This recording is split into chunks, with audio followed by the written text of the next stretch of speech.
Professeur, excusez-moi, mais pour avoir une monnaie unique, il faut s'entendre. Vous voyez que même au plan sous-régional, ils n'arrivent même pas à s'entendre. Non, ça c'est les problèmes des critères de convergence. Non, pas forcément. Mais s'il n'y a pas d'entente entre les États. Mais justement, s'il n'y a pas d'entente, ça veut dire les Africains qui sont là et qui nous écoutent n'ont pas encore compris. J'ai dit, l'aide ne viendra pas de l'extérieur.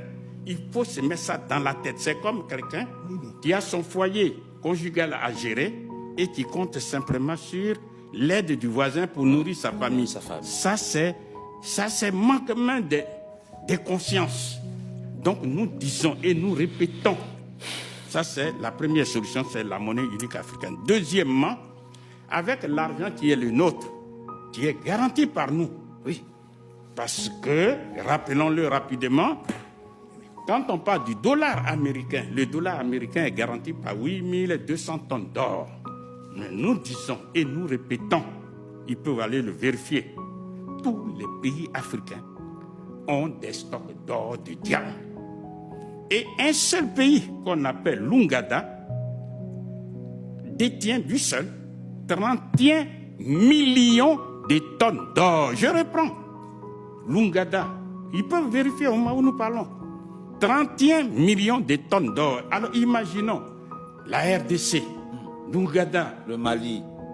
Mais rien que même l'Ouganda tout seul, on se met ensemble, on dit bon, décaissons immédiatement pour garantir notre monnaie, il faut décaisser 130 000 tonnes d'or. Décaisse ça et nous, on va te rembourser à dose homéopathique. Mais la monnaie unique africaine qui est garantie par 130 000 tonnes d'or, il n'existe pas sur la terre une seule monnaie, fut-elle le dollar américain, ne peut rivaliser avec. Donc on aura déjà les moyens. Maintenant, il faut insister. Pourquoi y a-t-il eu l'esclavage? Pourquoi y a-t-il eu la colonisation? Les gens ont les possibilités de fabriquer les billets de banque. Mais ce ne sont pas les billets de banque seuls qui produisent les biens. Ce sont les êtres humains. L'Afrique, capital humain. L'Afrique a les bras. Aujourd'hui, 1,3 milliard. Demain, dans quelques années, c'est 2 milliards. Il faut mettre en mouvement ces 2 milliards de personnes pour produire. Et pour les mettre en mouvement, c'est les payer avec notre propre argent. Est-ce que nous sommes en train de rêver? La réponse est non. Parce que la Chine, moins de 500 millions de personnes avant 1949 mouraient de faim. Quand Mao Tse-tung et ses amis ont pris le pouvoir d'État, ils ont battu une seule monnaie unique, qui est le yuan ou bien le renminbi. Et aujourd'hui, les Chinois sont devenus, même si ça peut encore déranger certains esprits, la première puissance économique du monde. C'est la Chine qui finance ça. C'est vrai. Le monde entier, a commencé par les États-Unis d'Amérique et l'Union européenne. Donc nous disons, ce genre d'aide, pour rester dans le sujet dont on nous parle, c'est de la diversion. Donc la première solution, c'est battre la monnaie unique. Deuxièmement, avec la monnaie unique africaine, nous allons industrialiser les économies africaines, c'est-à-dire transformer toutes les matières premières agricoles, minières, minérales et énergétiques en des produits finis qui génèrent de la richesse qu'on appelle les valeurs ajoutées, lesquelles valeurs ajoutées éliminent la pauvreté. C'est ce que font tous les pays dits développés. Il n'existe pas sur la terre un seul pays développé qui ne soit pas industrialisé. Or, tous ces pays, que ce soit l'Italie et tous les autres, ils vont tout proposer, sauf ce que je suis en train de dire. Parce que ça ne les arrange pas. Voilà. Troisième solution maintenant, c'est l'État fédéral africain, c'est-à-dire les États-Unis d'Afrique. Et ça, on n'a pas besoin des années de lumière. Un juriste est à ma gauche ici.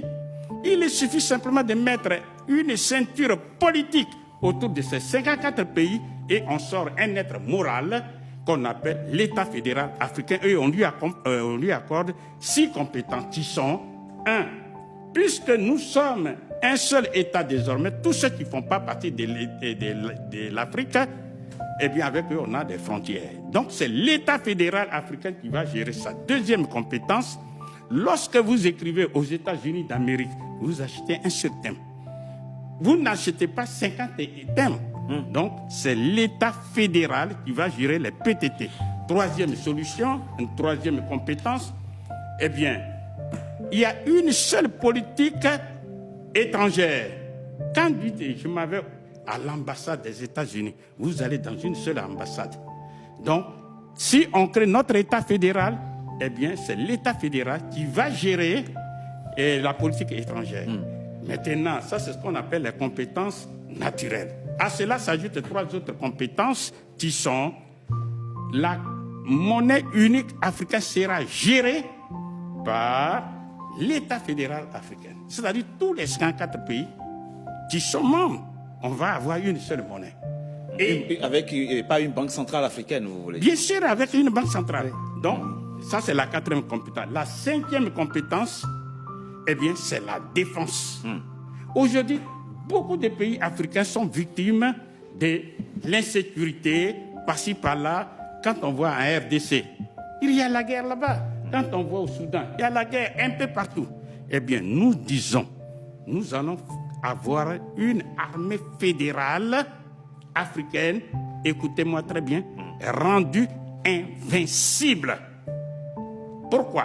Parce que nous avons les moyens pour acheter des armes extrêmement puissantes dans tous les pays qui veulent commercer, qui veulent coopérer avec nous, c'est-à-dire, par exemple, que ce soit en Chine, que ce soit en Russie, que ce soit en Corée du Nord. C'est ici et maintenant, c'est possible au moment où la Russie est en conflit ouvert avec l'Occident. Pourquoi? Parce qu'il faut connaître la thèse.